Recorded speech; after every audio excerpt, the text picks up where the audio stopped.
At 45 years old, I was sleeping in a broken-down 2004 Honda Civic when a shadow fell across my windshield. The January cold was not just a temperature, it was a constant physical pain. I was parked illegally behind a deserted warehouse and I just wanted to survive the night. I was eating a cold can of baked beans, a ghost of the man I used to be, a man who 8 months ago had a corner office and a life built on order. I was a nobody. The freezing wind was a constant reminder of how far I had fallen. My phone was dead, but I didn't need it. No one was calling. No job was waiting. And then a shadow stopped near my car door and knocked. My world was engineering. I was a senior design manager at Aerotech, respected for 2 decades of perfect schematics. My name meant something. My life with Sarah was comfortable. We had the perfect suburban home in a desirable zip code, the annual foreign vacations, and the reliable, predictable rhythm of success. I believed in merit, in hard work, in the idea that if you build your foundation strong, it will never fall. I was wrong. My father, James Hayes, had died when I was 2. I had no memories of him, only a vague sense of his kindness from my mother. I built my life from scratch on the principle of self-reliance. I thought that success was the ultimate armor. I was about to learn that armor is useless when the attack comes from the inside. The destruction of my life happened in exactly 3 weeks. Sarah demanded a divorce, immediate and brutal. She hadn't just found someone new. She had found Victor Wallace, my firm's biggest client, a ruthless man who saw people not as humans, but as assets to be acquired or discarded. Victor wanted me gone. They buried me in legal paperwork. Victor used his influence to plant false reports about my performance and integrity within Aerotech. I was fired, blacklisted from the entire industry within a month. I fought, but my savings bled out to the lawyers while Victor's army buried me in lies. The judge sided with Sarah, freezing my remaining assets. I sold the house, then the furniture, then everything but this sedan. The worst part was the humiliation.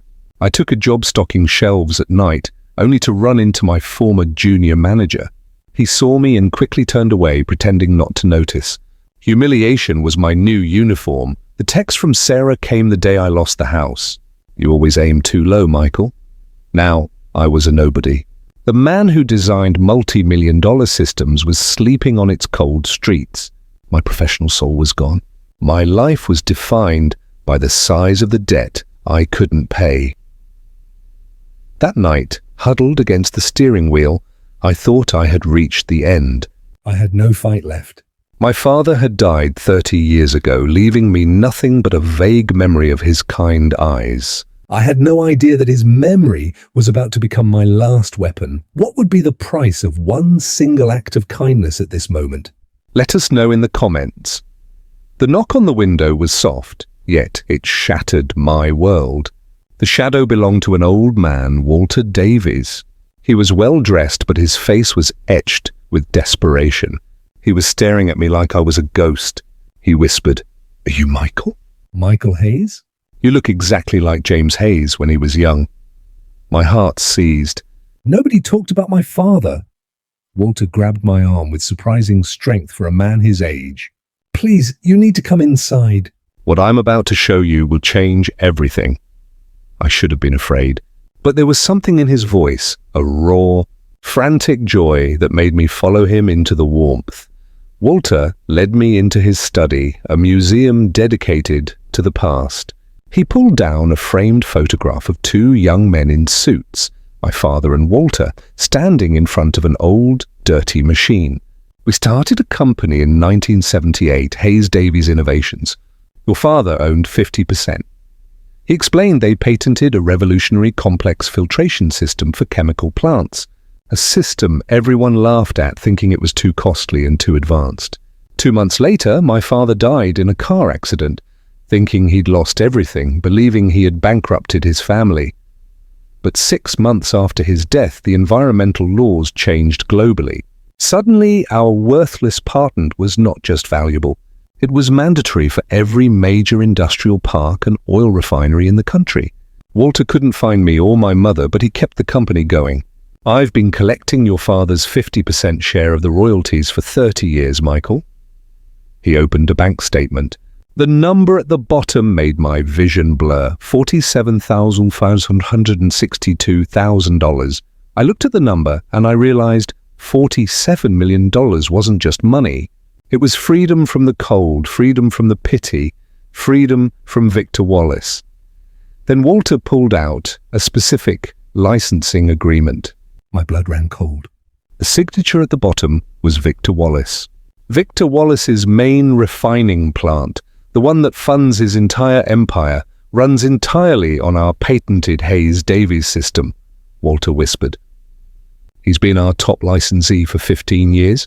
His entire wealth is dependent on this one contract. Walter pointed to a section buried deep in the contract. Your father insisted on a clause, Michael. Any licensee who violates ethical business practices or engages in malicious corporate harassment can have their license terminated with 30 days' notice. The room spun.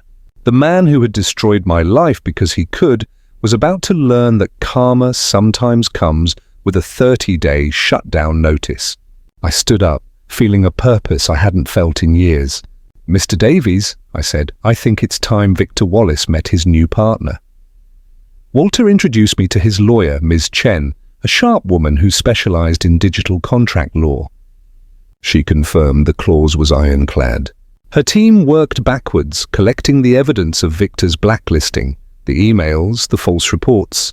We had everything we needed to trigger the termination clause. For the first time since the divorce, I was using my engineering mind again, not to build, but to dismantle.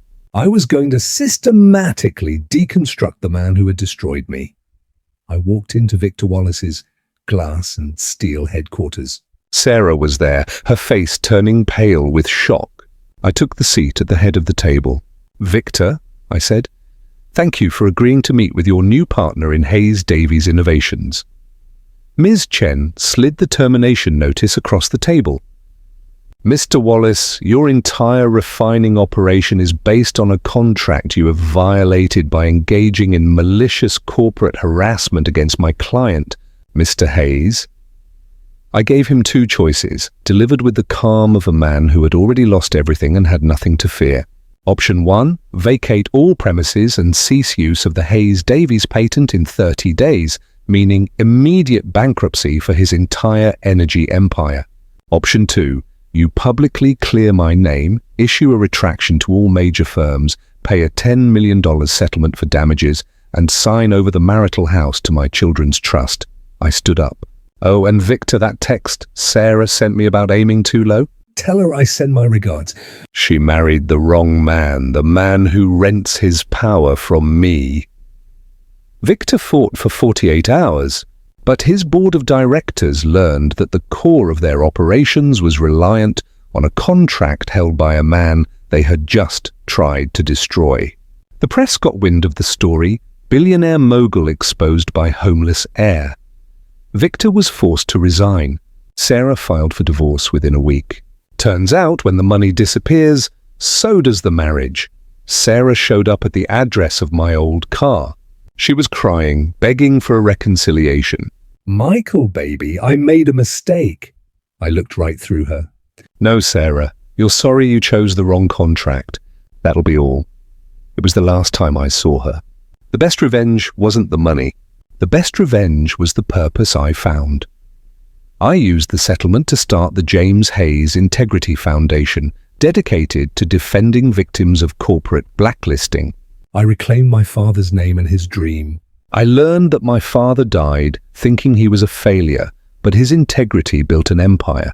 I became homeless, but that fall was just the universe's way of forcing me to find the real map to that treasure. The true wealth isn't the number in the bank, it's the purpose it gives you. The ground beneath your feet wasn't pulling you down, it was getting ready to lift you up. If you've ever faced injustice and came out stronger, share your story in the comments below and let us know what gave you the strength to fight back. Subscribe and ring the bell to follow more stories where ordinary people discover extraordinary leverage.